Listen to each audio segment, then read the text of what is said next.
creciendo el escándalo de Elisa Loncón, expresidente del proceso constituyente anterior y que actualmente está inmersa en una controversia asociada al año sabático pagado con fondos del Estado por parte de la Universidad de Chile, que es una institución estatal, y que hay controversia por sus títulos, como también por el hecho de por qué se le está pagando un año entero con sueldo millonario a costa de toda la población. Y en dicha controversia ahora la prensa decidió ingresar de lleno con figuras como Tomás Mochati, ingresando a criticarla, como también Amaro Gómez Pablos, que también la criticó, pero simultáneamente ha comenzado una contraofensiva por principalmente sectores oficialistas, como también de izquierda en redes sociales y en la prensa, acusando que cualquiera que le hace la crítica o se preocupa del mal gasto que se puede estar dando de fondos públicos es racista, es machista, es misógino ante mujer y una serie de otros discursos similares, a la vez que incluso algunos críticos, que usualmente son figuras de la derecha, aunque principalmente vinculados a la centro derecha Chile Vamos, empezaron a repetir dicho discurso.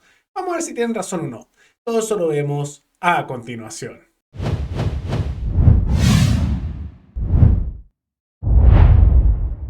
Hace días que ya controversia a nivel nacional y de manera repetida la situación asociada a Elisa Loncón.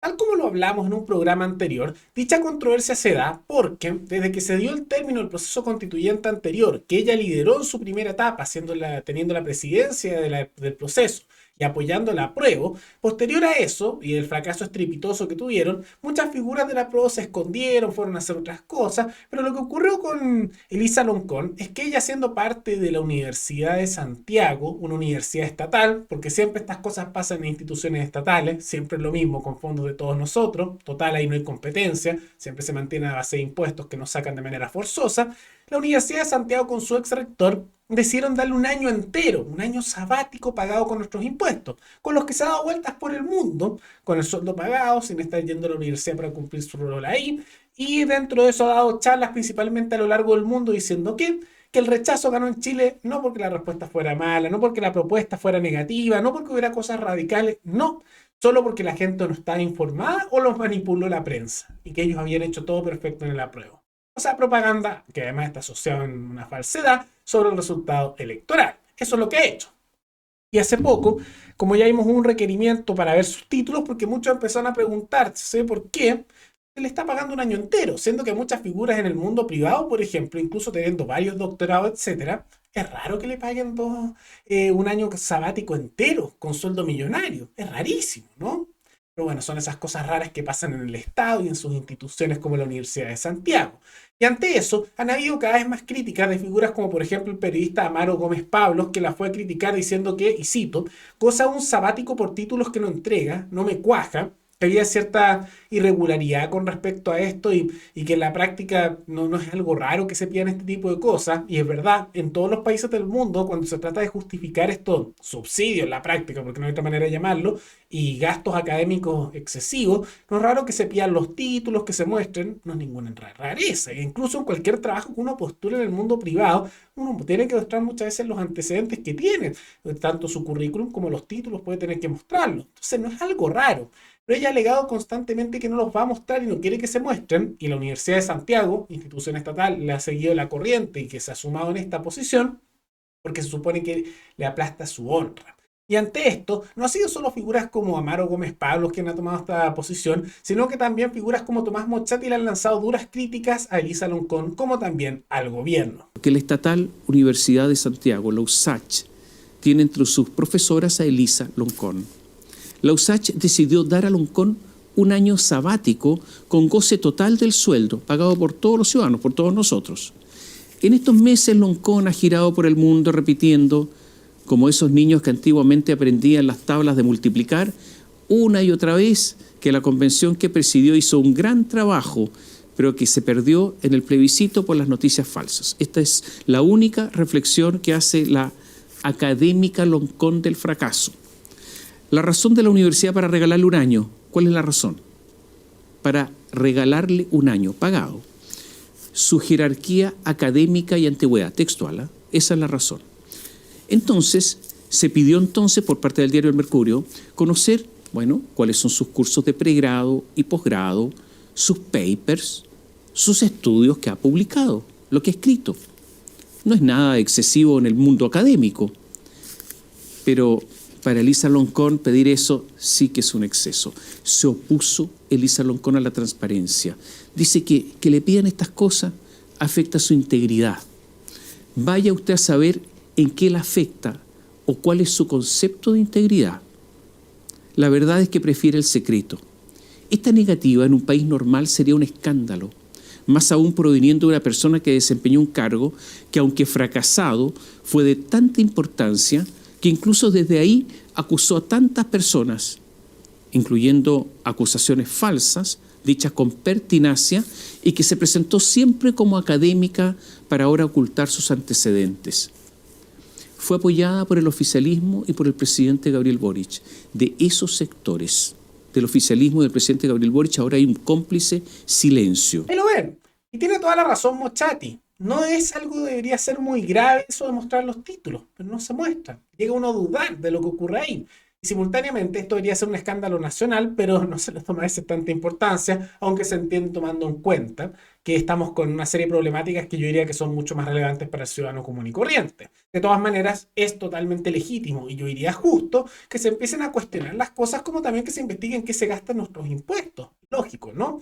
Pero lo que ha habido es una contrarrespuesta, tanto del mundo académico como de las redes sociales y principalmente de figuras cercanas al mundo más bien progresista. Entonces se ha empezado a acusar por distintos medios de comunicación, como en redes sociales y en el mundo académico, que yo diría que ese título no les queda muy bien a veces, que estas críticas no son por preocupación de dinero, no son por cuestionamiento a su figura, más allá de lo que ella sea a nivel de sus preferencias sexuales, como si es indígena o no, etcétera. No, es todo por sexismo o racismo.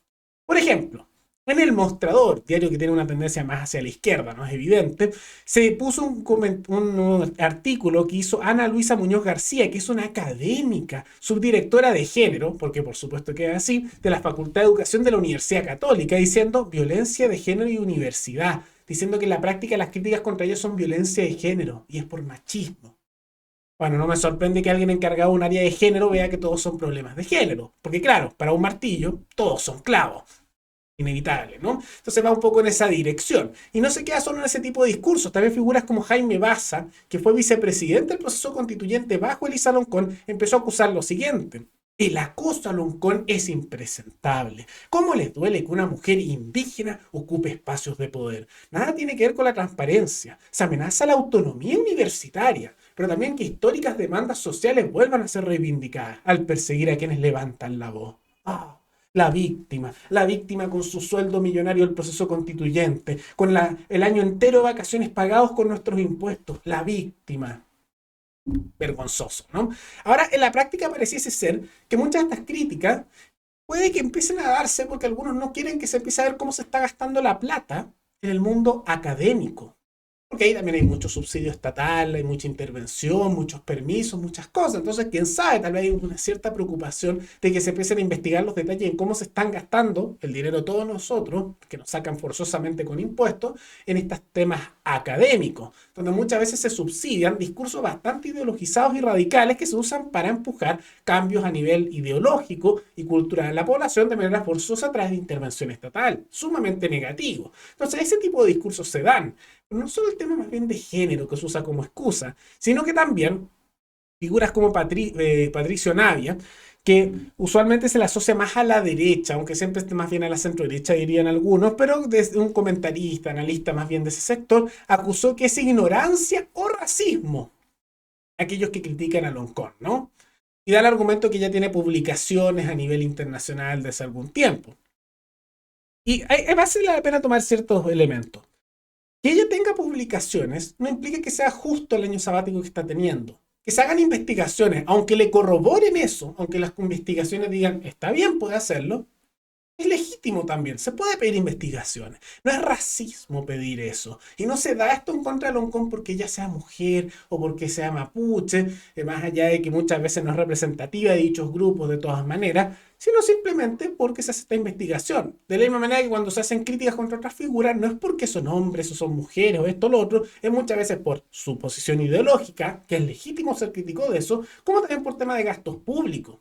Este nivel de argumentos es como cuando Stingo dijo hace no mucho que lo criticaban porque era blanco y estudió en la Católica y era alto. No es por eso que lo critican, es por las cosas que ha hecho, por las cosas que dice y por los mensajes que impulsa. Y tampoco se critica a Loncón porque sea mapuche o porque sea mujer. Esos son simplemente ataques baratos y la verdad es que son respuestas bien poco intelectuales y bien poco honestas, en las cuales se usan como una excusa para defenderse de manera fácil. La realidad es que se le critica por el cuestionamiento asociado al gasto millonario que implica ese año sabático, que es raro a nivel de eso que se dé ese tipo de cosas, además con fondos estatales, y simultáneamente también por los mensajes que ha impulsado y los discursos que ella está dando a nivel internacional, donde prácticamente trata de que los votantes del rechazo son todas personas manipuladas, tontas, que no saben lo que eligieron y por lo tanto no saben lo que hicieron y que la constituyente hizo todo bien. Y eso es mentira. Por eso se hace el cuestionamiento.